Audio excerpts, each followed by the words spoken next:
So magandang araw, magandang hapon, magandang gabi. Depende ho yan sa time zone ng ating lugar at sang sulok man tayo ng ating mundo. Sana nasa mabuti tayo na kalagayan at walang sakit-sakit ang lahat. Sa mga kababayan nating OFW at mga kababayan natin na nandyan sa Pilipinas, babang palang araw sa ating lahat.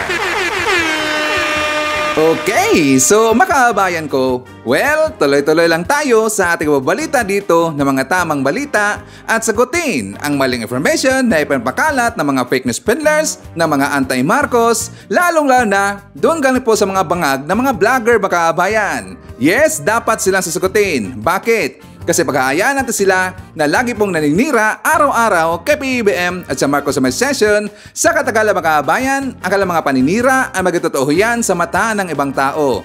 So dapat silang sasagutin kasi ang bagong Pilipinas, bawal po ang mga sinungaling. At siyempre, kasama niyo pa rin si Sir Ivan, ang pinakabulol na vlogger sa balat ng YouTube, pero bibigay sa inyo ng mga totoo at mga preskong balita na kinukuha natin sa nakapitbahay na social media.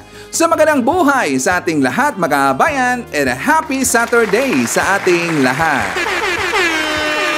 Okay, so before tayo mag-start mga kabayan, well syempre, as usual, i-check more natin kung sino yung nakapasok sa ating top 5 commenters doon sa ating last vlog.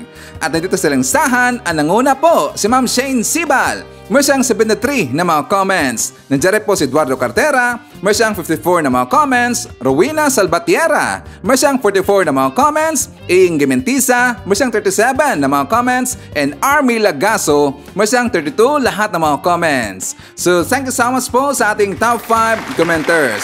At syempre, pasalamatan rin po natin ang ating po mga silent viewer dito sa ating channel. And also thank you so much sa ating po mga viewers na lagi pong nagla-like at saka lagi pong nagsishare ng ating mga videos. Thank you so much.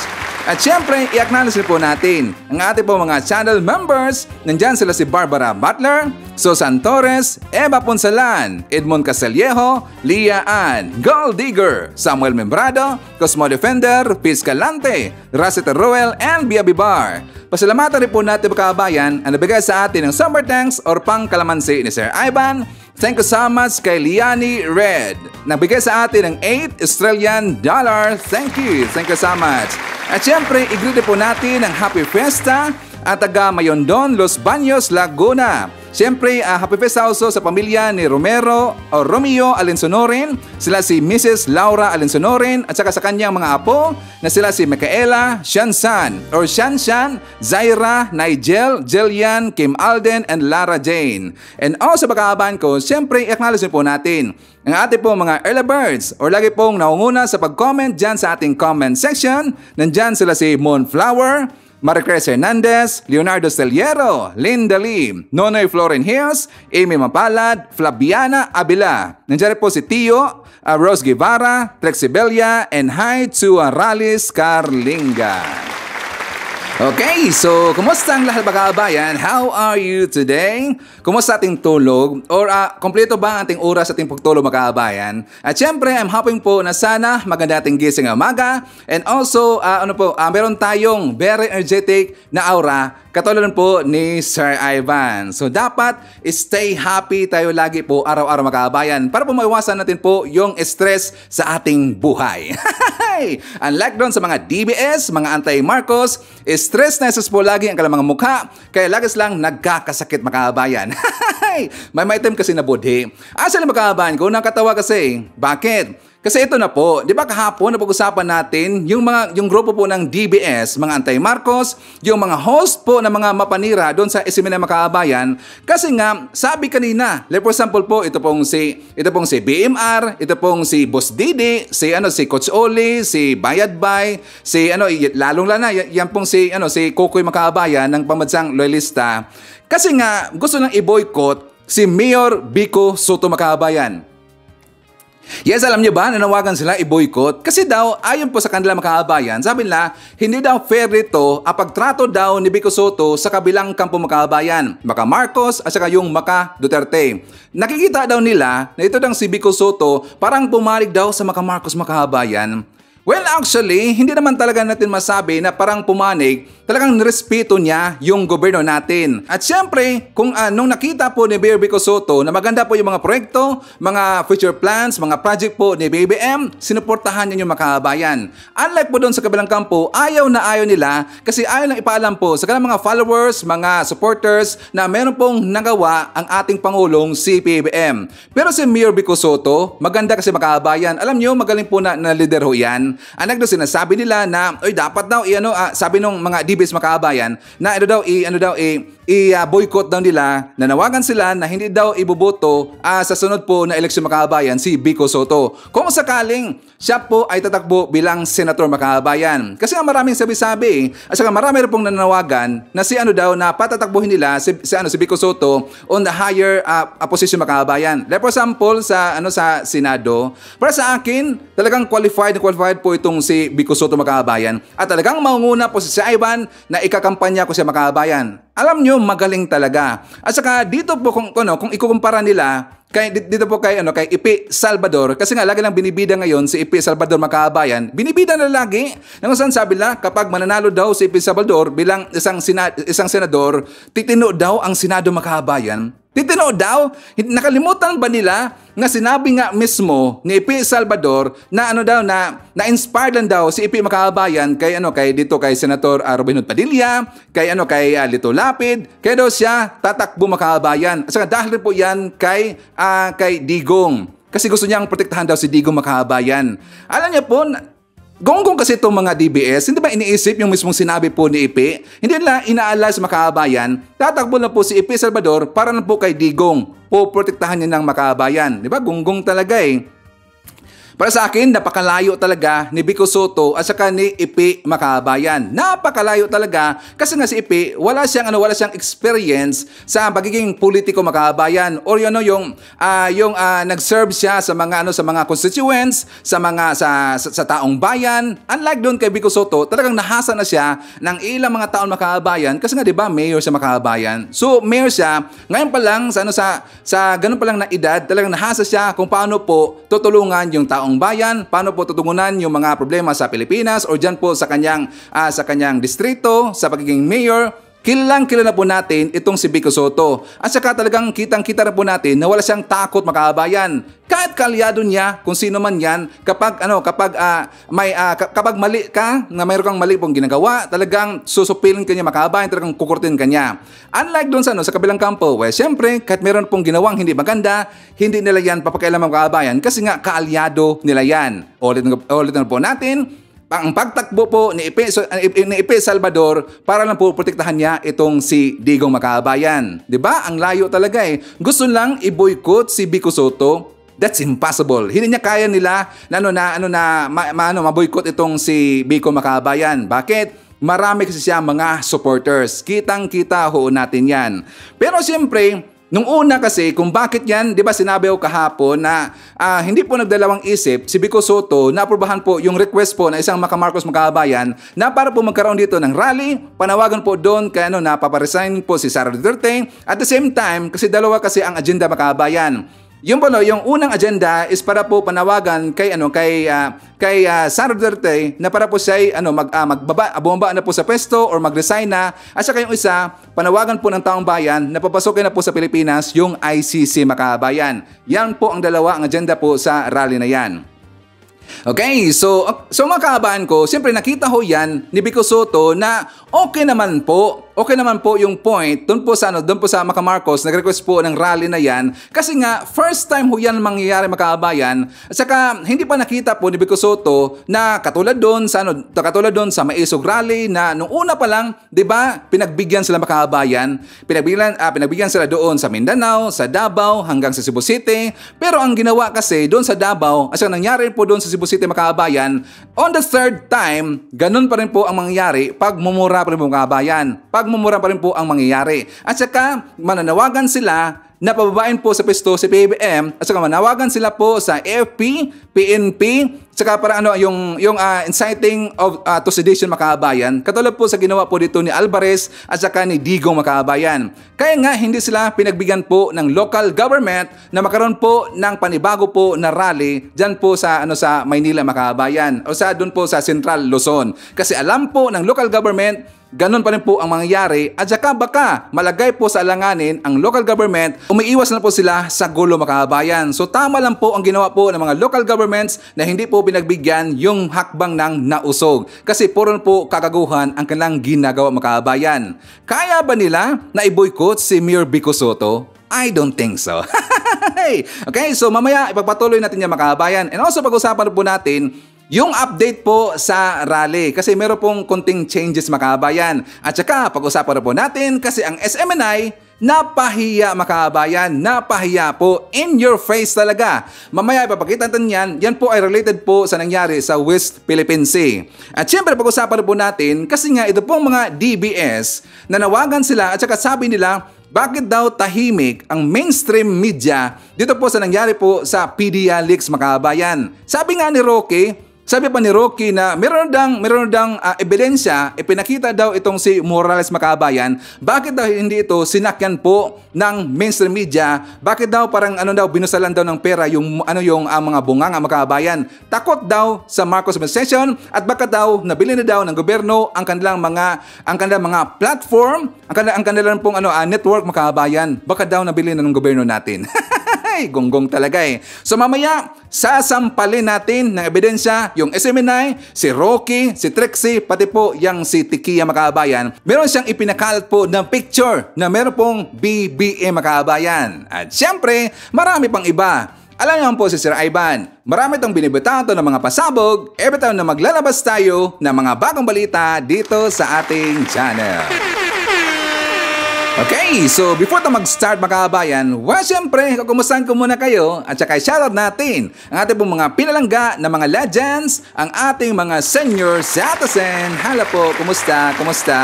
I'm hoping po na sana nasa maayos tayo na kalagayan. Nandiyan rin po mga kababayan nating mga Marcos loyalist. At syempre, nandiyan rin po kasama natin ang mga Pinklawan or mga Dilawan.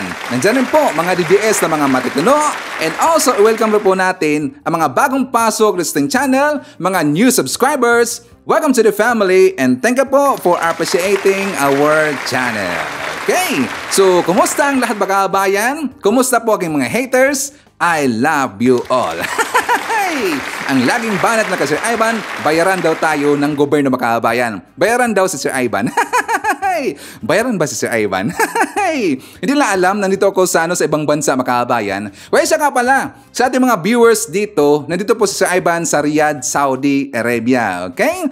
So, siyempre, ang ginagawa dito ni Sir Ivan, ang pagbablog dito araw-araw ni Sir Ivan, para siyempre po, suportahan po ang Marcos administration at saka suportahan po natin si BBM at dapat protektahan natin po si BBM para po siyempre doon po sa mga gonggong po ng mga tao, sa mga bangag ng mga tao na lagi pong naninira at araw-araw po naglalabas po ng mga fake news para po masira si BBM. Nandito po si Sir Ivan, nandito po ang ating channel at saka kasama ko kayo. Ipinaglaban natin po si PBBM para po matapos si PBBM hanggang matapos po ang kanyang termino makabayan. At ako po naniniwala na maganda po ang ginagawa ni PBBM na katulong po sa bansang Pilipinas at marami siyang matutulungan po ng mga Pilipino na nandyan po sa Pilipinas and also ang mga OFW makabayan. Okay, so anyways, una po sa ating pag-usapan makabayan, siyempre dito muna tayo po sa good news. Na kung saan, nakita ko kasi kahapon na yung taga-India makabayan, ang isa po sa ang pinakamalaking meron siyang porter, negosyante po siya, meron siyang port po doon po sa India makabayan. May plano siya dito na mag-invest diyan sa Pilipinas. Kinausap niya si PBBM makabayan, so yan po ay kahapon. Good news talaga kasi ang tao na yan, hindi yan basta-basta makabayan. Siya po yung may hawak doon na pinamakalaking port doon sa India at saka handa siyang mag-invest sa Pilipinas. So for more details, let's watch this. Bilang patunay na pagtitiwala sa administrasyon ni Pangulong Ferdinand R. Marcos Jr. ay nagayag ng kagustuhan ang pinakamalaking commercial port operator sa India na mamuhunan sa Pilipinas. Yan ang ulat ni Kenneth Paciente. Sa harap ng magandang estado ng ekonomiya ng Pilipinas, hindi nagpapakakampante ang pamahalaan at tuloy ang pagtatrabaho para mapanatili ang Pilipinas bilang isa sa mga bansa sa Southeast Asia na may pinakamabilis na paglago ng ekonomiya. Katunayan, ipinagmalaki ni Pangulong Ferdinand R. Marcos Jr. ang mga hakbang ng pamahalaan para mapataas pa ang investment sa bansa. Sa courtesy call ng isang India-based company na Special Economic Zone Limited, sinabi ng Pangulo na tuloy ang pagsisikap ng pamahalaan para pagbutihin pa ang mga gateway ng bansa, hindi lamang para sa mga turista, kundi pati na rin sa investors at mga negosyante. Layon din anya nitong matiyak na madala sa iba't ibang mga lugar ang agricultural products ng Pilipinas. Binigyang diin din ng punong ehekutibo kay APSEZ Limited Managing Director Karan Adani ang kahalagahan ng Public-Private Partnership Agreement para maisakatuparan ng iba't ibang programa ng pamahalaan. Dahil dito, nais ng mamuhunan ng naturang kumpanya sa bansa, partikular sa Bataan dahil sa nakikita nitong potensyal at stability ng Pilipinas para sa investment. Plano rin ng kumpanya na magtayo ng 25-meter deep port para sa Panamax vessels at mamuhunan sa mga paliparan gayon din sa power at defense sector. Bagay na malugod na tinanggap ng Pangulo. Anya, malaki ang magiging papel ng mga pribadong sektor para sa modernisasyon ng mga pantalan tungo sa masiglang kalakalan at ang pagbubukas ng job opportunities para sa mga Filipino. Ang APSEZ Limited ay ang pinakamalaking commercial port operator sa India na may sakop sa halos 1/4 cargo movement doon. Ipinagutos ni Pangulong Ferdinand R. Marcos Jr. sa Energy Department na tiyakin ang abot kayang kuryente dahil sa posibleng pagtaas nito ngayong tag-init. Nagbabalik si Kenneth Paciente. Dahil sa tumitinding init ng panahon, dumoble ang konsumo sa kuryente ni na Rose. Para maging komportable, 2 aircon ang kanilang gamit tuwing gabi. At sa umaga, 4 na electric fan ang sabay-sabay na nakasindi. Ngayon, huwag tayong mag-expect kasi talagang malaki ngayon. Hindi mo makuwang talagang magtipid. Kasi siyempre, iniisip mo kaysa naman magkasakit ka.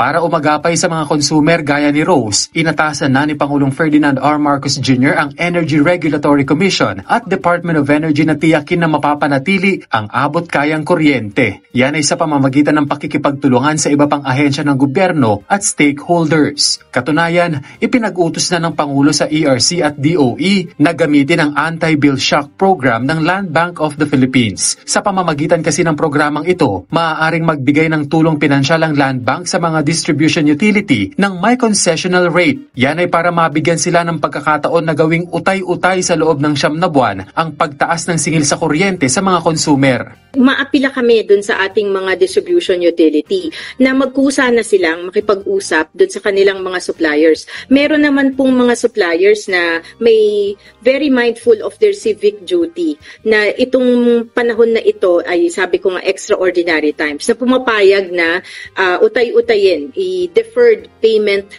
mechanism dun sa kanilang collection and generation charges. Makakatulong po yan para makaiwas tayo sa bill shock. Meron din tayong programa sa Land Bank of the Philippines na tinatawag nating Anti-Bill Shock Program. So kung halimbawa hindi po pumayag yung inyong generation supplier, talagang sabi niya, bayad ka na, now na. So pwede po kayong lumapit sa Land Bank of the Philippines.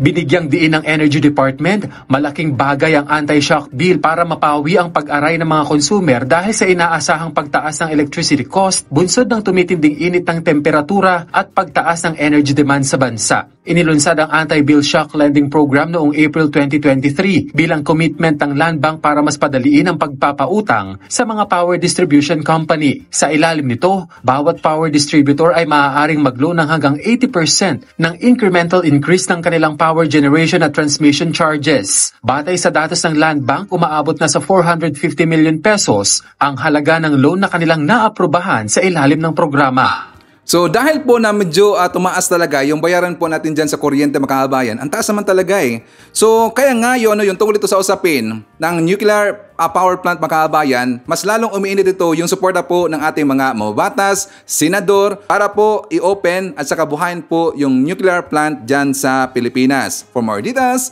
let's watch this. Sa gitna naman ng kakupusan sa supply ng kuryente, kanya-kanya ang naging opinyon ng mga opisyal ng pamahalaan pagdating sa paggamit ng nuclear energy. Yan ang ulat ni Rod Lagusat. Sa gitna ng manipis na supply ng kuryente dahil sa mga hindi gumaganang planta, lalo na ngayong mataas ang demand, bunsod ng napakainit na panahon, dapat maging bukas ang isipan sa mga maaring pagkunan o source ng energy. Ayon kay Senator Win Gatchalian, Vice Chairman ng Senate Committee on Energy. Anya, bawat teknolohiya ay may matuturing na pros and cons tulad ng nuclear power para sa pagkakaroon ng energy security. In the Philippine Energy Plan, meron ng ganitong na conversation. Meron ng, meron ng description kung paano tayo papasok at pinag-aaralan na yung pagpasok natin. Merong pros and cons rin ng nuclear. Isa, matagal ipatayo. Pangalawa, medyo mahal yung kanyang pagpapatayo, no? Yung initial cost niya. Pero malinis siya, for sure, walang carbon emissions yan. At pangalawa, relatively mas mura siya. Sa ilalim ng kasalukuyang batas, hindi maaaring pumasok ang gobyerno sa power generation at tanging ang pribadong sektor lang ang pwede. Paliwanag ng senador, dito papasok kung ang pribadong sektor ay bukas na mamuhunan dito, tulad ng pagtatayo ng planta. Binigyang din naman ni Representative Mark Wangco, chairperson ng House Special Committee on Nuclear Energy, na matagal na dapat naka-nuclear power ang bansa. We're not doing this just for the environmental benefits. We are doing this for the economic benefits. If we don't lower the price of electricity or increase the reliability of supply, all our macroeconomic plans, you can throw it all out the window. People will not be convinced to invest here. Anya, urgent ito, pero hindi nga nakikita ang sense of urgency sa Department of Energy. Pabor naman ng Federation of Filipino-Chinese Chambers of Commerce and Industry Incorporated sa nuclear power. Kami po sa Federation naniniwala, lower electricity costs will bring in more investment. Yan ang challenge natin ngayon. Maraming gustong pumunta rito sa Pilipinas para mag-invest. Nakikita nila may brownout. Nakikita mahal nila yung mahal ang electricity cost natin. Maghanap ng ibang options. Binigyang din niya na maraming pwedeng pagpilian sa mga kapitbahay nating mga bansa. Pasado na sa Kamara ang Philippine National Nuclear Energy Safety Act na layong magkaroon ng Independent Nuclear Regulatory Body at ang Philippine Nuclear Liability Act. At pagdating sa Senado, pinag-uusapan natin to. Aminado kami na complicated to at maraming senador ang interesado dito sa teknolohiya na ito, kaya maraming tanong.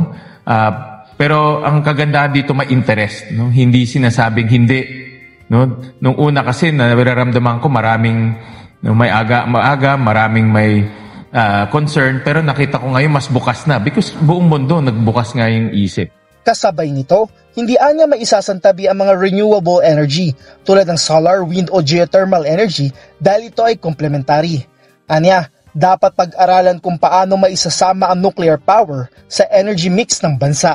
Okay, so sana matuloy na yan makahabay, no? Sana po matuloy talaga na magkaroon tayo ng nuclear plant dyan sa Pilipinas. Kasi yan po ang tanging solusyon para po magkaroon tayo na medyo mas mababa pa na presyo na bayarin po ng kuryente dyan sa Pilipinas. Pero at least nalaman natin po sa balita na nagkaroon na dito ng interest ang mga senador, ang Senado na para po suportaan ang taong bayan, panawagan po ng taong bayan na para po magkaroon na tayo ng nuclear plant dyan sa Pilipinas. Para po yan sa future ng ating next generation makabayan ng ating pamilya. Okay? So anyways, ipapakita ko muna sa inyo yung update po tungkol po sa rally, panawagan po na Sara Rizal makabayan kasi meron pong konting changes. Kasi yung unang plano makabayan, ang binyo po kung saan gagawin po yung rally, doon sa Posobi sa harap po ng DepEd. And of course, nakita po ni Mami Ping na medyo malit kasi yung area na yon at hindi po kayang i-handle po ng ganun kadami po na tao makabayan. Kasi alam ho natin,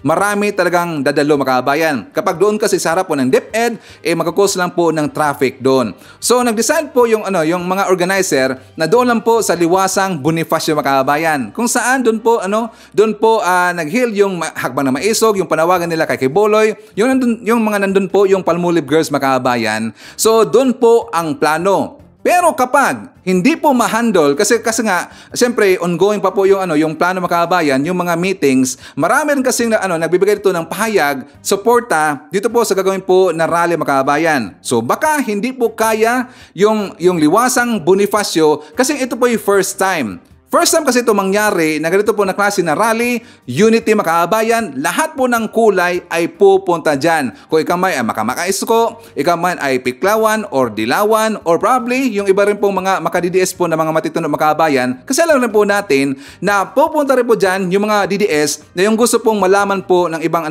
malaman po yung ibang mga information makabayan. Yung marunong po mag-balance, hindi po yung mga rabid. Marami pong mga DDS po na mga matitino. I am very sure, 1,000% na pupunta rin po dyan yung mga DDS. So nga makabayan ko, ang plano rin po nila, baka lang doon po sa isang malaki pa na binyo gagawin makabayan. At saka dito rin po nyo malaman kung sino ang pupunta doon ng mga vlogger, pati po yung mga kilala rin po ng mga tao makabayan. For more details, let's watch this. So actually dapat talaga, hindi ko pa i-announce yung date, kaso nag-leak.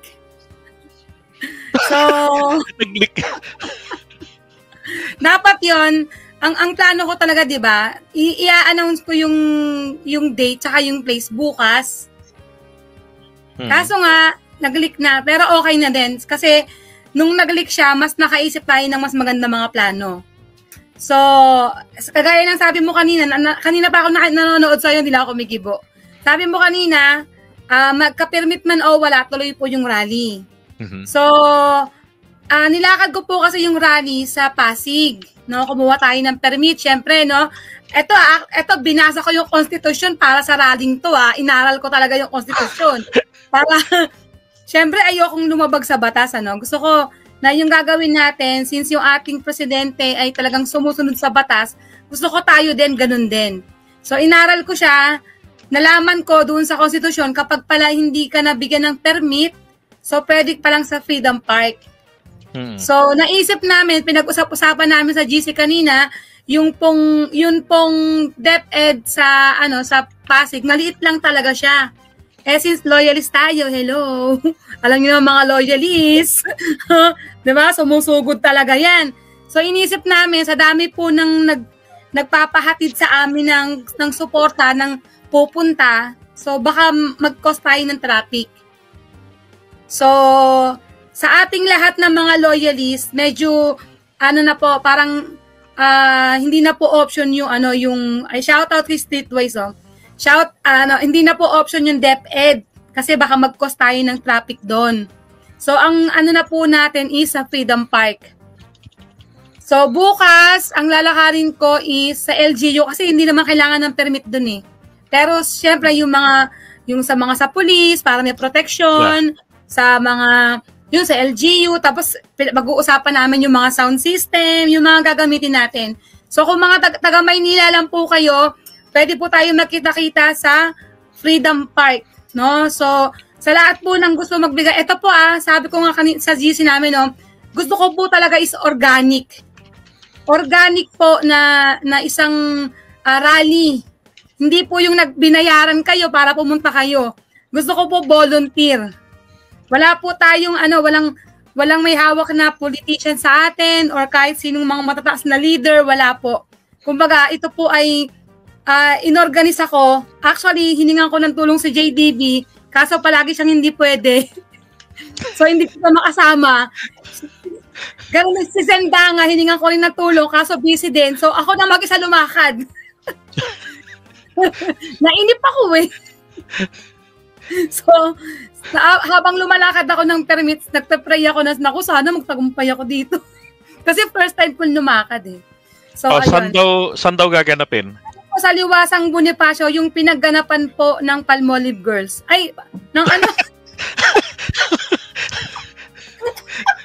Yung pinagganapan po ng kampo ni Kibuloy. Yun po, dun tayo. So, iniimbitahan ko po kayo, no? Sa lahat po ng gusto magpakita ng suporta sa ating Pangulo, organic po ito, Pupunta po tayo doon nang wala tayong iaasahang bayad. Bagkos, tayo po yung magbibigay. Kung meron po kayong mga sobrang pagkain, siguro dalhin ninyo, share po natin sa mga kasamahan natin kasi marami pong pupunta na vloggers. So, syempre, yung mga fans club ng mga yun, pupunta na yun. Parang meet and greet na nila yun. Di ba? And si Mike Abe kanina, di ba, content niya na rin, no? So, na-reach out ko na si Mike Abe, pero hindi pa kami nagkakausap ng maayos. Pero hopefully, sana makita natin silang lahat doon. Ulitin ko po, ito po ay hindi event ng loyalista. Hindi po, correction, kahit tayo po ay loyalista, hindi po ito event ng loyalista. Ito po ay event para sa mga Pilipino. Wala po itong kulay. Hindi po ito kulay pula. Kung meron pong nanonood na mga dilawan dyan or pinklawan, mga iskonyan, iniimbitahan ko rin po kayo. So this time, siguro hubarin muna natin yung pagiging natin, panatiko. No? Panatiko sa mga apelido, sa mga pangalan. This time, gawin muna natin to para sa bayan. Kasi kung hindi natin ito gagawin para sa ating bayan, aabusuhin tayo ng mga taong binoboto natin para magtrabaho para sa atin. So, ayun, tulong-tulong tayo para sa bayan. Para sa bayan, hindi po ito para lang po kay PBBM. Although, syempre, dahil love natin si PBBM, gusto natin na maging mapayapa yung kanyang panunungkulan hanggang makababa siya ng kanyang termino.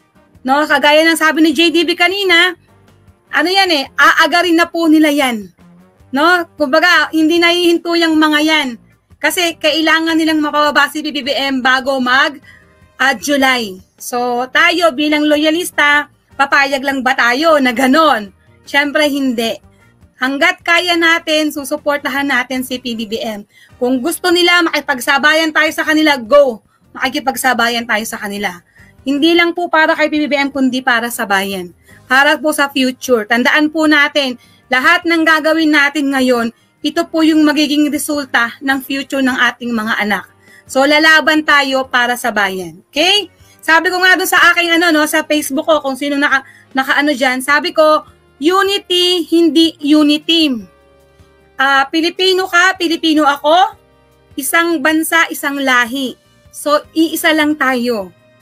Tapos na po ang eleksyon, tama na yung awayan. Pilipinas naman, bayan naman, tayo naman. Okay? Sa Pasig, actually, hindi na po sa Pasig, pero may pupunta po ng Pasig, pero konti lang po kami. Wag na po kayong magpasig, kami na pong bala sa Pasig. Lahat po ng pupunta sa Freedom Park po, sa Liwasang Bonifacio po. Doon po tayo magkita-kita. Okay? Tapos, isa pa pala, sa Monday, meron pong isang grupo ng loyalista na naman ang nagpiprepara po ng isang pagtitipon sa harap ng Senado. Parang ang kanilang panawagan is ICC pasok na. So yung mga malapit po sa Senado, pwede po kayo mag-drop by doon. So organic po yung gagawin natin, no? Organic. Hindi po to mga bayad na rally. Organic po yung gagawin natin. Okay? Walang hakot. Kanya-kanyang hakot. Kung gusto nyo mag-hakot, go, pero gastos nyo yan. Okay? Mga kapatid, so Mami Peng, ikaw ay nananawagan, total ikaw ang promotor, para malinaw mga kababayan, siya ho ang promotor para po tayo mag-abono na naman, gumastos na naman. Tama ba? Bayaran. Oy, pero ang ganda ng sagot mo kanina. Gagayahin ko nga yan. Gagayahin mo ba? Oo nga. Hindi, totoo. Ang ganda ng sagot mo kanina. So, ulitin ko po, wala po hindi po kami binayaran dito. Actually, kung makikita nyo yung balato ngayon, sunog yan, no? Ayan, no, tingnan nyo, puti, tas dito maitim. Kasi ito nga, ang sunog. kumagay, gumagaling mo siya eh. Nung nagpunta ako dun sa Pasig, kung magagarab ako, inisip ko, mula Bulacan, ang mahal libo eh. Hindi kung balikan, mahal. Sabi ko, para hindi na ako maligaw, mag-aangkas na lang ako. So, nag-angkas ako ang init ng araw. So, kahit na gusto ko nang bumaba kasi mainit, tiniis ko talaga yun para kay PBBM. Tsaka para kasi, sa kaya kasi, pambihira ka naman kasi, andyan naman si Lam, hindi ka nag-request ng cloud seeding bago ka pumunta ng Pasig City Hall. Di ba po? Oo, nagpa-cloud seeding pala ako. Oo, di abot-abot na naman ang nervyos nila. Takot sa ulan, diba? Parang narabis. Pero thank you marami ako nababasa ang Marcos Loyalist. Alam niyo po ba, na-overwhelm ako kasi may mga tumatawag sa akin ng mga senior. Marami ako nababasa na Mima Alicia. Luluwas po si Mima Alicia. Sinabi niya na, di ba? Actually, marami pong vloggers na pupunta. As in, marami nagbigay ng suporta na vloggers. Kumbaga, si Top 1, pupunta din po si Top 1. Kanina, kachat ko si Paler. Sabi ko, ikaw nang bala ka na, Sir Dante. No, hopefully na magtipon-tipon lahat. Mami Peng, eto lang tanong. Paano pag nagpasabi ang presidente na wag nating ituloy yan? Ay, hindi. Tuloy tayo. Karapatan natin ito eh. Tuloy So, tayo. Tsaka ito linawin lang natin, hindi lang po ang kakalampagin natin ay si Sara. Even po si PBBM. Pati po siya kakalampagin natin na this time, kailangan niya tayong pakinggan. Kasi una nakakaawa na yung ginagawa sa kanya. Pangalawa, para to sa mga Pilipino. Magulo na masyado eh. Nakakapagod na yung gulo. Ilang dekada tayong lumalaban, nakikipagbangayan. So ngayon, tama na. So Pilipino naman. So ayaw na ng Pilipino, majority ng Pilipino ayaw na kay Sara sa DepEd kasi marami tayong ebidensya. Kung napanood nyo yung live namin ni Takero, pinakita namin yung mga evidence kung bakit hindi na siya bagay sa DepEd. So sana pakinggan tayo ni PBBM. Kaya kasama rin po si PBBM sa ating kakatukin. Kaya hindi po ito parali ni PBBM. FYI. Pati siya madadali. Kasi pati po si PBBM dito kakalampugin po natin. Diba? Mahal natin si PBBM kaya ayaw po natin siya mapahamak. Yes, gigisingin natin. Gigisingin natin ng tigre. Gigisingin natin ng tigre para lalong magalit. Sana magalit na. Gusto nilang mga gat eh. Diba? Oo. Pero yung mga sa gabinete, hindi ko talaga sila option. Hindi po talaga. Kasi mamaya sabihin na naman bayaran ako ni BBM, kaya ako to ginagawa. Sana nga, sabi ko nga, yung cheque para ma-withdraw na eh. Tsaka bakit cheque? Lumang panahon na yun. Cheque pa ba sila nung nakaraan? Nakahalata sa edad eh. Cheque, no? Kaya nga eh. Kuya Dor, meron po sila kasing grupo, no? Sinabi ko na kay Paler na imbitahan. Teka, DJ Byron. Naman yun, Manila naman yun. Tsaka meron tayong, since taga Maynila rin naman ako, meron na tayong kinakausap about doon. And kasama rin po natin si Model of Manila na Iskonian. Kasama ko siyang nag-aasikaso para sa safety din. Kaya sinasabi ko nga, hindi lang to event ng loyalista kasi meron tayong kasama na mga Iskonian. Yung venue kasi, dati kami nagrarally dyan nung ako'y tibak. Yung pong venue na yan, hindi kaya niyang mag-handle ng 5,000 katao. Okay? Hindi kaya. Kaya hindi po kaya niya ng 50,000 lalo na. Okay. So, malalaman natin ito kung maraming magme-message sa atin, sa inyo na mga grupo-grupo, kung ilan yung ma-estimate na kung ilan, baka mapilitan kang lumakad. Magamit natin ang yung mas malaking venue sa Manila. Yung grandstand. Kaso wala pa tayong permit nun, mahirapan tayo. Ayun na nga eh. Depende naman. Sige, tignan natin kung ano yung magiging feedback. Pwede naman tayo lumakad ng no? So, yan yung po mga gustong umaten, kung meron po kayong grupo, makapag-ugnayan na po kayo sa akin para rin po natin kung pwede pa tayo mag-ship ng ibang place. Baka nalilitan tayo dun sa Freedom Park. Si Sir Ivan po, si GIL, supportado tayo niyan, kaya lang nasa ibang bansa siya, pero isa po natin yan. Of course, full support po ang Jill Review TV, ang ating channel mga kabayan. Pati po ang aking mga viewers, full support po dito sa gagawin po na rally this coming May 17. So, take note mo, May 17. Pero wala pa pong wala pang final po na venue kasi nga chinecheck pa dito at saka dapat tingnan pa dito ang estimate po na number kung ilan po dito na mga grupo na magbigay po ito ng suporta para po sa rally ng mga kabayan. So kapag makita dito na medyo marami talaga, kailangan dito ng venue na mas malaki pa, katulad po doon po sa, sa Grandstand, katulad po doon sa Luneta. So wala pang sure po na, na binyo makabayan. Okay? So dito po sa ating mga minamahal po ng mga viewer ni Sir Ivan, dyan po sa malapit sa Maynila, sana puntahan natin. And don't worry po doon sa tubig, sa pagkain, kasi ang magbibigyan po nito si Sir Ivan ng financial makabayan. Okay? So don't worry. Pero siyempre, in case po na maubusan makahabayan, kasi hindi pa natin alam, kasi first time ho yan mangyari na lahat po na kulay magsama-sama lahat makahabayan, so expect natin na talagang marami ho yan. First time po mangyari, yan pong Unity Rally. Hindi po Unity Team, Unity Rally. Lahat po ng kulay pupunta dyan makahabayan. So in case of emergency, plan B natin sa pagkain, sa inumin, sana magdala rin po natin makahabayan. Magdala rin po tayo ng pagkain kung meron kayong extra, okay? So para maiwasan natin, baka hindi tayo makakain eh. Mahirap na, di ba? Pero of course, don't worry, meron pong i-provide po na budget financial sa Ivan doon po sa rally makahabayan. Okay? So anyways, makahabayan ko, before tayo pumunta doon dito po sa mga mainit na mga issue, before that, isatamar natin, nandyan po si Teresita Tamaliwan, Philip Filipina, nandyan po si Sarah Brightman Vlog. And hi to Felix Panganiban from Edmonton, Alberta, Canada. Nandiyan po si Ismar Cadorna, Mary Jane Tan, Florifigo Mapak, Nanay Barbie from Australia. Nandiyan po si Arlene Perez, May Dan. Nandiyan po si Roberto Dakutanan, Collie Omas, Welma Malabanan. Nandiyan po si Simplicio Felix Gigato, Alin Aliga, Jolie Pintor, and hi to Gabriel Enderio. Okay, so ngayon makaabahan ko, unang pag-usapan natin, ito kasing ipinakalat po na picture ni Malo Tikia makahabayan. Kasi meron pong sasakyan na siyempre po, dinakip po ng AMDA makahabayan ng mga enforcer kasi dumaan doon sa bus carousel po na lane. Ngayon, may nakita sila na yung plaka makahabayan, may nakalagay kasi na BBM. Kung titingnan ho natin, meron pong nakalagay na BBM. BBM makahabayan. So ngayon, nag-assume sila na si BBM nandyan po sa loob makahabayan. Gunggong talaga eh.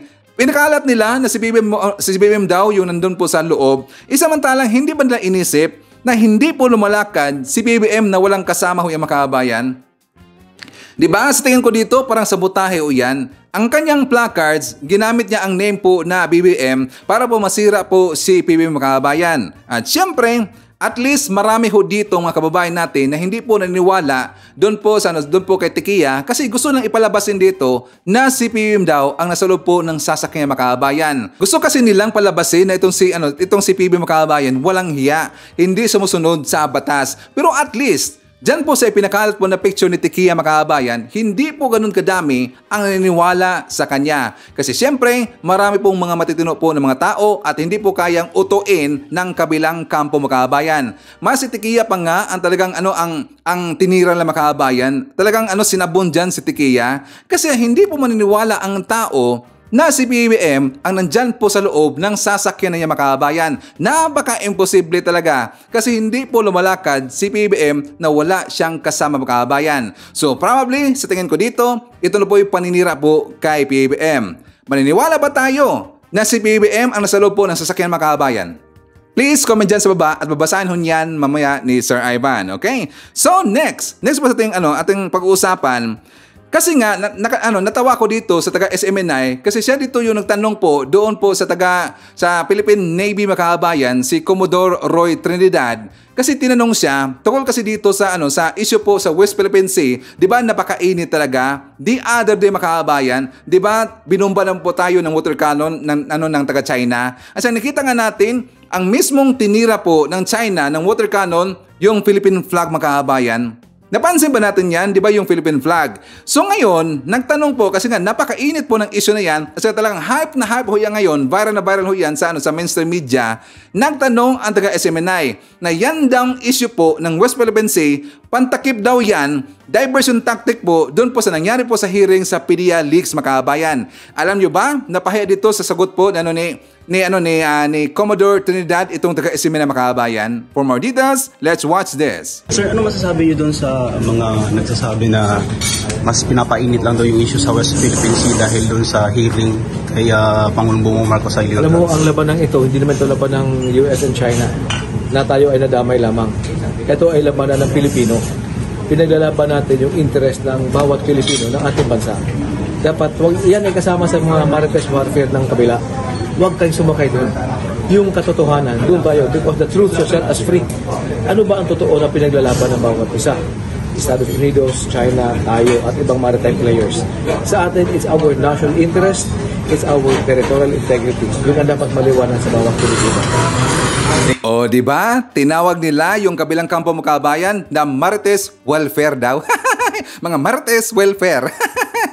Mga Marites kasi, magunggong kabayan. Sabi lang, pantakip daw sa nangyari daw na Senate hearing sa PDL-Leaks. Yan pong issue po ng West Philippine Sea, makabayan. Gunggong talaga. Wala pa po yung PDL-Leaks. Nandiyan na po yung issue ng West Philippine Sea. Gunggong talaga eh. Siyempre, napaka-importante ho yan. Yung issue po ng West Philippine Sea kaysa dito po sa PDL-Leaks, makabayan. Ang PDL-Leaks, walang kwenta ho yan. Walang kwenta ho yan. Ang dokumento dyan na hawak po ni Morales, yan po ay isang fabricated lang, isang fake po na document na yan po ay talagang ang hirap dito ni Senator Bato, pinaniwalaan niya, makabayan. Naniwala siya, si Bato doon po sa pinakita po na photocopy po ng dokumento po na hawak po ni Morales dahil daw merong puncher, makabayan.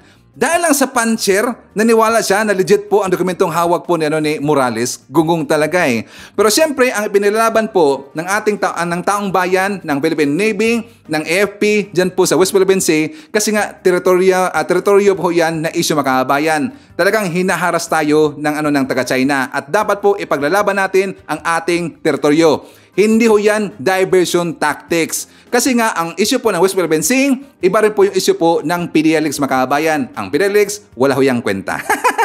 Okay, so ipapakita ko muna sa inyo yung balita po tungkol dito sa West Philippine Sea kasi nga ipinapatawag po ng DFA yung pong Chinese embassy na isa kanilang director, makabayan, yung si Xinyu yata yon. Si Xinyu, tinawag kasi ng DFA para po magsalita dito, magpahayag na ang mismong tinira ng Chinese Coast Guard yung Philippine flag, makabayan. So for more details, let's watch this. Pinag-aaralan na ng Foreign Affairs Department ang posibilidad ng paghahain ng hiwalay na diplomatic protest dahil sa pagpuntirya umano ng Chinese Coast Guard sa watawat ng Pilipinas nang bombahin ng tubig ang barko ng Philippine Coast Guard at BFAR sa Panatag Shoal. Yan ang ulat ni Joshua Garcia. Live, Joshua. Yes, Dayan, nanindigan ng Department of Foreign Affairs na hindi sila mapapagod na maghain ng diplomatic protest laban sa pangaras ng China katulad ng insidente kamakailan lamang sa pagitan ng Chinese Coast Guard vessels at Philippine Coast Guard at barko ng BFAR sa Panatag Shoal. Sa ikalawang araw ng 3-day National Security Cluster Communications Workshop ng Presidential Communications Office sa Philippine Merchant Marine Academy sa San Narciso, Zambales, kinundi na ng DFA ang paggamit ng water cannon ng Chinese Coast Guard vessels, hindi lang sa barko ng BFAR kung hindi sa mismong barko ng PCG. Ayon kay Foreign Affairs spokesperson Ambassador Maria Teresita Daza, naghain sila kahapon ng summon kasabay ng inihain nitong diplomatic protest sa Embahada ng China para pagpaliwanagin sa nasabing insidente kasabay rin ng utos nito sa mga Chinese vessel na agarang lisanin ang teritoryo ng Pilipinas. China's aggressive actions, particularly its water cannon, had caused damage to the vessels of the PCG and the BFAR. The Philippines demanded the Chinese vessel leave Bajo de Masinloc and its vicinity immediately. Ito na ang ika-20 diplomatic protest na inihain ng DFA ngayong taon at kabilang sa mahigit 100 protesta mula nang umupo si Pangulong Ferdinand R. Marcos Jr. Git naman ni National Task Force on West Philippine Sea PCG spokesperson Commodore J. Tarriela, wala na sa gray area ang ginagawang pambubuli ng Chinese Coast Guard at milisya sa mga barko at mga mangingisda ng Pilipinas. Bagamat hindi may tuturing na armed attack, ang paggamit ng water cannon ay illegal ito at isang pambabastos sa UNCLOS at arbitral. As far as our government is concerned, wala nang gray zone strategy ang China. For us, all of their actions that they're doing there are just basically unlawful actions and they are offenders of the international law. Dagdag ni Tarriela, epektibo ang kanilang isinasagawang transparency strategy kung saan nailalabas at nakikita hindi lamang ng mga Pilipino, kung hindi ng buong mundo na sumusuporta sa Pilipinas ang tunay na narrative ng China na salungat sa pagiging isang responsableng bansa. Kasalukuyang kumakalat ng impormasyon at ebidensya ang DFA kasabay ng kanilang pag-aaral kung maghahain ba ng panibagong diplomatic protest.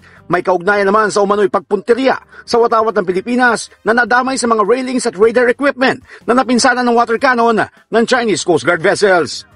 Tutol ang ibang opisyal sa mungkahi ng ilan na gumanti ang Pilipinas at mag-water cannon kontra sa China. Mas mainam pa rin raw ang diplomatikong paraan sa pagresolba sa issue. Yan ang ulat ni Daniel Manalastas.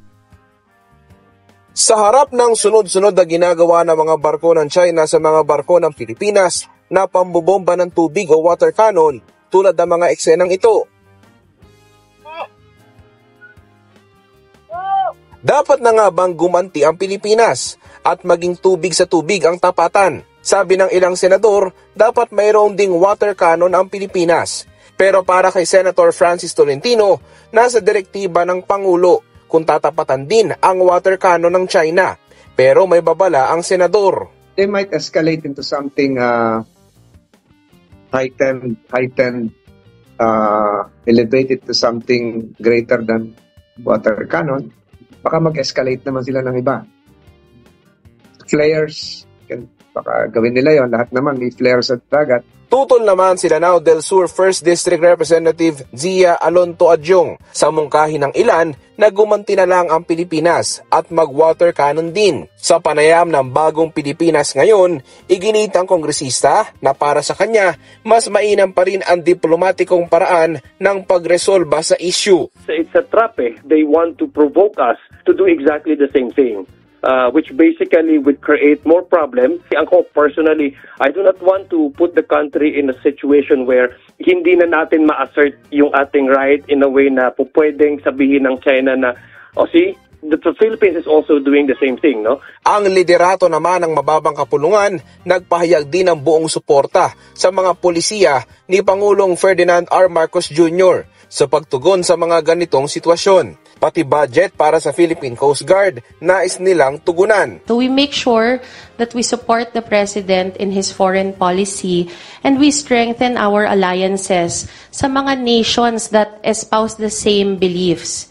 And syempre, we send that message that we cannot be bullied. Sa ngayong darating na budget, ay isa ito sa tututukan natin kung paano natin mapapalakas pa ang kakayahan ng ating Coast Guard na bantayan ang ating mga maritime borders. Kasi definitely ang suporta with regards to equipment, training. Ayon sa Department of Foreign Affairs, kahapon, ipinatawag na nila ang Chinese Embassy of Manila Deputy Chief of Mission Zhou Ziyong ukol sa nangyaring insidente noong April 30. Naghain din ang DFA ng panibagong diplomatic protest. Tingnan nyo kung gaano po kaseryoso yung issue niya ng makabayan. Territorial issue kasi yan.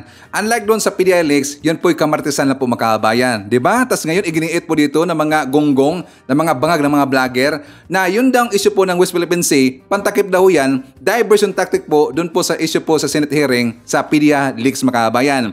Ngayon, speaking of mga marites welfare, ipapakita ko sa inyo mga kababayan kasi nga nakita ko dito sa balita doon po sa Desire, sa SMNI, abay talagang lonely sa mga kababayan. Stress na stress sila. Bakit? Kasi nga ang sabi na dito, bakit daw yung mainstream media na parang talagang tahimik ng mga kababayan? Tahimik daw yung issue daw dito sa PDILX, yung ipinakita doon na ebidensya ni Morales, hindi daw ito sinakyan po ng taga-mainstream media makabayan. Kaya sila ay nakapagsabi dito na para daw binili na ng gobyerno natin ang mga networks po, mainstream media, pati po yung newspaper dyan sa Pilipinas makabayan.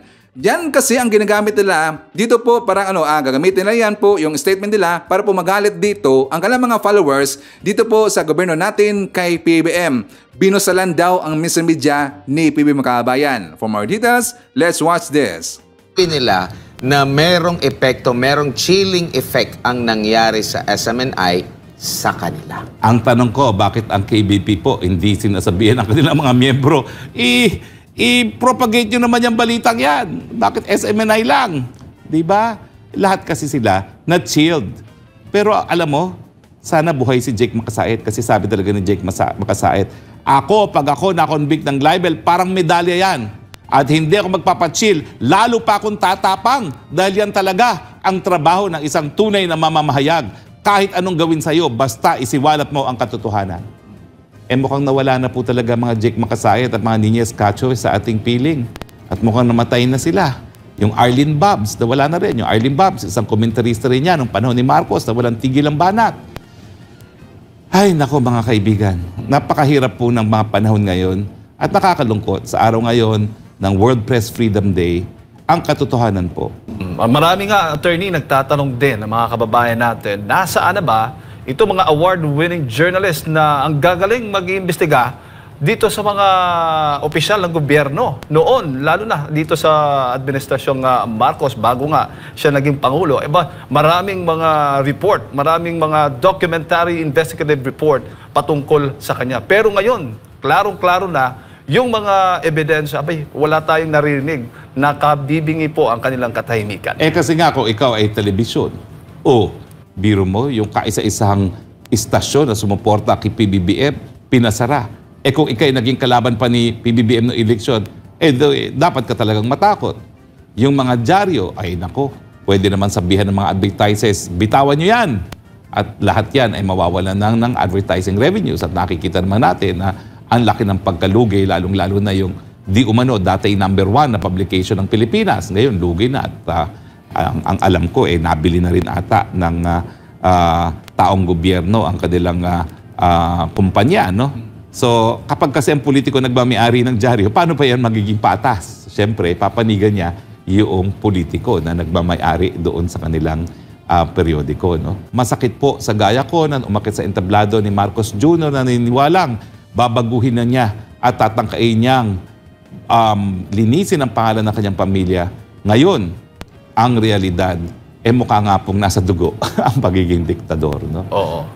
Dictatorship under Marcos Sr., dictatorship under Marcos Jr. At siyempre po, huwag niyong kakalimutan, kasabay ng pagsupil sa mga independyenteng media, kinukulong din po niya ang mga mamamahayag para iparating ang mensahe sa mga mamamahayag, mga nagsasalita na ipakukulong ko kayo kapag kayo patuloy na pumula sa gobyerno. At sinusupil din yung kalayaan ng pananalita sa mamamagitan ng mga mapapayapang pagtipon-tipon para ilabas ang kanilang mga hinanakit sa gobyerno.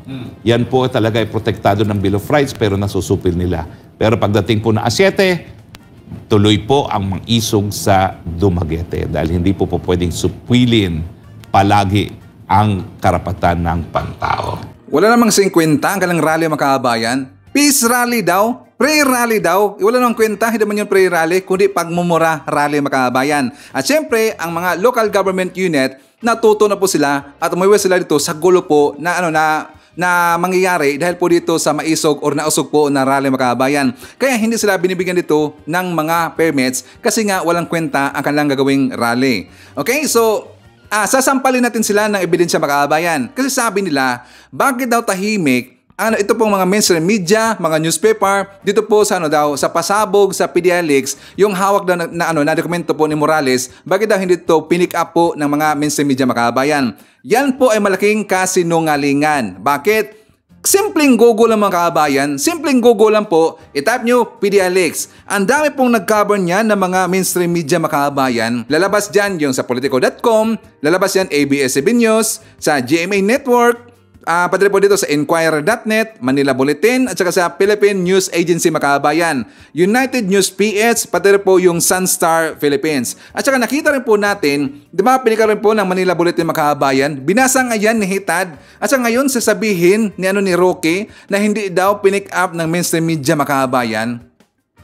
Siyempre, ang mga article po na inilabas po ng mainstream media, mga newspapers, base kasi yan sa kanilang standard po na Code of Ethics makabayan. Standard po sa pagiging journalist kasi meron silang sinasunod dyan, Code of Ethics. Ang mga journalist, hindi naman kasi sila vlogger, hindi naman kasi sila komentarista o katulad po nila ni Hitad, katulad po dyan ni Rocky ng Ngaw-Ngaw. Merong pinagbabasihan po dito yung mga journalist. Hindi sila naglalabas ito ng balita na kapag hindi po credible makabayan, walang pinagbasihan at wala pong konkreto po na ebidensya. Kung ano ang nakita nila doon po sa Senate hearing, yan lang po ang kanilang ibabalita mga kababayan. Unlike po sa mga vlogger, syempre yung vlogger talagang no holds barred ho yan. Lahat po ng mga opinion nandito po sa ating puso, sa ating pagdaramdam, ating hinanaing at sa ating pag-iisip, yan po ilalabas po ng mga vlogger mga kababayan. So syempre, ang mga journalist, iba po sila. Ulitin na po natin, meron pong sinusunod ang mga journalist, Code of Ethics nila mga kababayan. So yan po, ito pong si Butanding, napakasunungaling talaga eh. Ang sunungaling talaga ni Butanding, wala talaga sa katinuan tong gonggong na to. Ganun nila, otin po ang kanilang mga supporters mga kababayan. Tinik up po yung Senate hearing sa PDLX ng mga mainstream media, pati po ng mga news outlet mga kababayan. Okay? So anyways, before tayo mag-jump po sa ating next topic, isalmar natin, nandyan po si Ashen, Tinkerbell, Lerma Sondita, hi to Jelen Quezon, Sempre Tokes Vlog, Oscar Soriano, nandyan po si Rick Bumagat, hi daw sa Bumagat family ng Bubog, Santo Tomas, Isabela, hi to Margarita Alionar, Evelyn Garcia, Vivian Torney, nandyan po si Bibi Macdoms, Nonamod, hi to Alicia Leak, Gemma Sampilo Camarines, Victor Robin, Baby Garcia, Ophelia Dungaya, hi to Edwin Salamanca, Danilo Hidalgo, and hi to Annabel Hoson. Okay, so ipapakita ko sa inyo mga kababayan yung vlog po ni Atty. Claire kasi dito pinulbos niya si Senator Bato. For more details, let's watch this. Ibang lawmakers, partner, tinuliksa itong PDEA leaks na hearing. Oo. So, sasabihin ko na, diretsuhan, tinutuliksa nila si Senator Bato. Mm-hmm. Bakit? Kasi naman mga kayubi, ilang beses nang pinasinungalingan na may nag-i-exist na PDEA document. Diba? Start pa lang ng prayer rally, wala pa napapakita si Pangulong Duterte. Sinabi na ng PDEA sa kanang PNP, wala sa listahan nila si PBBM. Oo, Pangulong Marcos Jr. So hindi yun tumigil kasi wala napakita. Diba? Ulit na naman. So, di natin alam kung gawa-gawa itong dokumentong to. So, ang una kong, actually, yung una sabi ko sa mga kayubi, yung una kong pinakinggan yung hearing, di ko ito naisip. Kagabi ko lang naisip na kaya kailangan mag-hearing dyan. At kailangan si Senator Bato ang Senado, mag-open ng issue para ma-justify nila yung sinabi ni Pangulong Duterte na may PDEA report. Diba? Kaya sabi ko, kung hindi yan ang nasa puso ni Senator Bato, wag ikaw ang mag-lead ng hearing. Okay, diba? attorney. Kasi, sabi ko, sino bang kakampihan niya? Gusto niya bang yung kaibigan niya? Yung dating niyang bossing? Yung nagbigay sa kanya ng posisyon ng PNP chief? Sabihing sinungaling? Siyempre. Matitiis ba yun ni Senator Bato? Ay, nako. Yun lang talaga, attorney, ang tanong doon. Diba? Kaya nga, yung neutrality, yung impartiality ni Senator Bato, questionable sa hearing na to.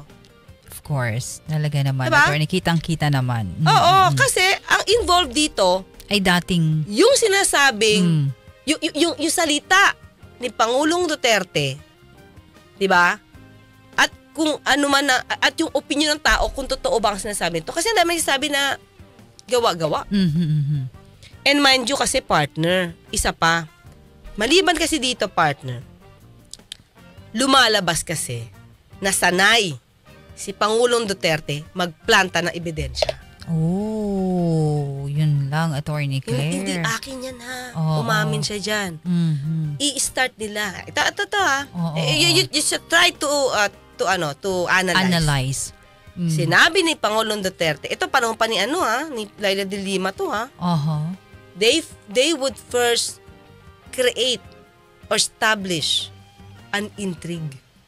Wow. Gagawa muna sila ng intriga.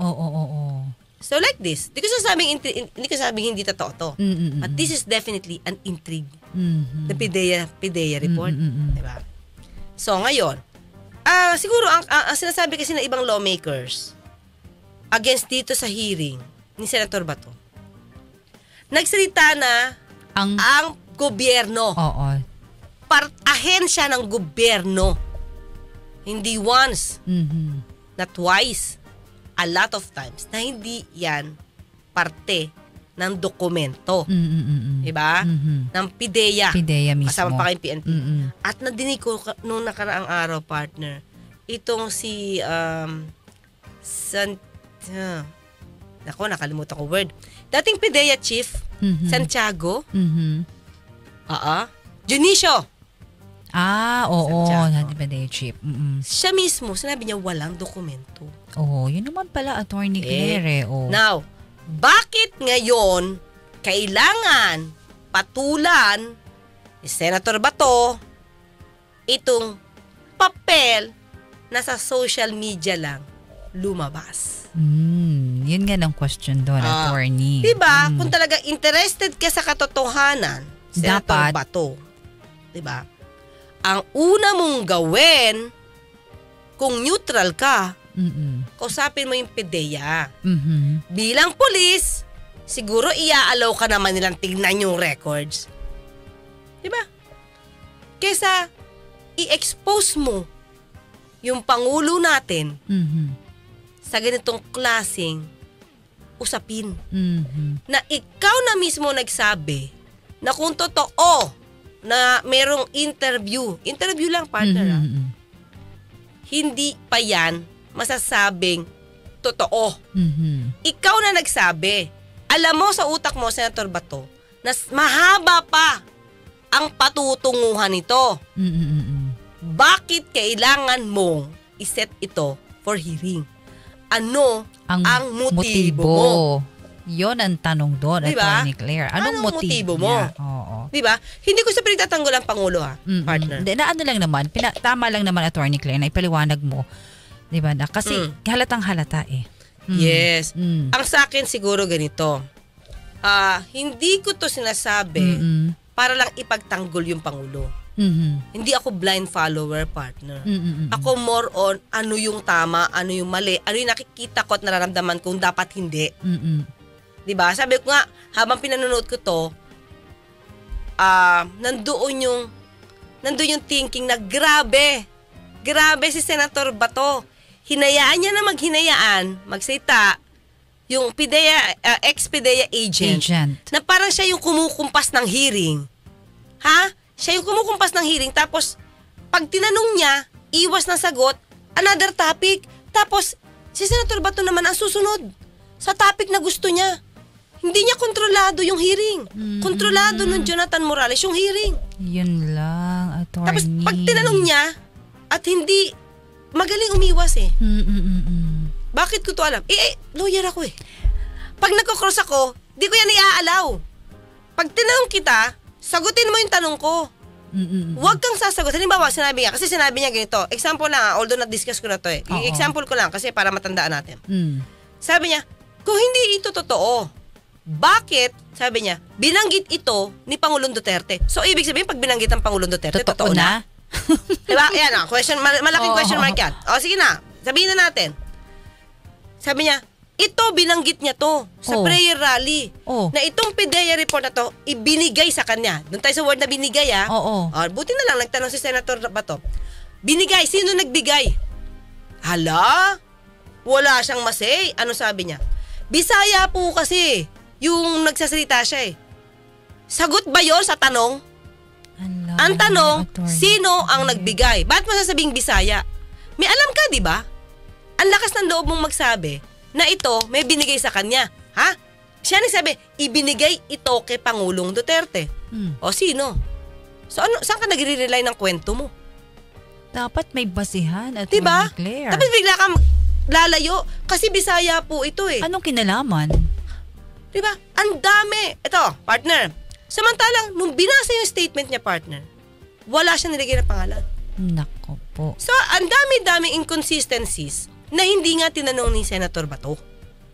Kaya ngayon, ito, sabi ng mga ibang lawmakers, sinabi na makailang beses na hindi ito existing. Bakit mo pa iginigiit? At sinabi pa niya, nag-iwan kasi siya sa tao. Ito si Senator Bato, nag-iwan ng impresyon na that document Na wala pang hawakan, di pa nakikita original Di pa nakikita original. At dahil lang may butas ng puncher, authentic na. Totoo na. Hala, sa akin lang, Senator Bato, kung ganyan, kababaw, yung pag-analyze mo ng case, di ko alam ba't ka naging PNP chief. Yun lang, Attorney Claire. Diba? Kasi kung mag-rely ka, dahil binutasan ng puncher, yung papel na yan, dahil may marka daw ng puncher, actually wala siyang kopya. Doon lang sa photocopy, may butas ng puncher, authentic na. Pwede ko naman gawin yan kung gusto ko mameke, lalagyan ko lang ng butasan ko yan. Authentic na sa'yo? Ang babaw. Diba? Ang dami mo pwede kang mag-rely, kumuha ka ng dokumento sa PIDEA, makipagtulungan ka sa NBI. Bago mo, hayaan ang taong ito na ilaglag ng ilaglag ang Pangulo. Imagine naman, partner, ang topic lang dito, kung tutusin, kung totoo meron. At kung meron, bakit nag-leak?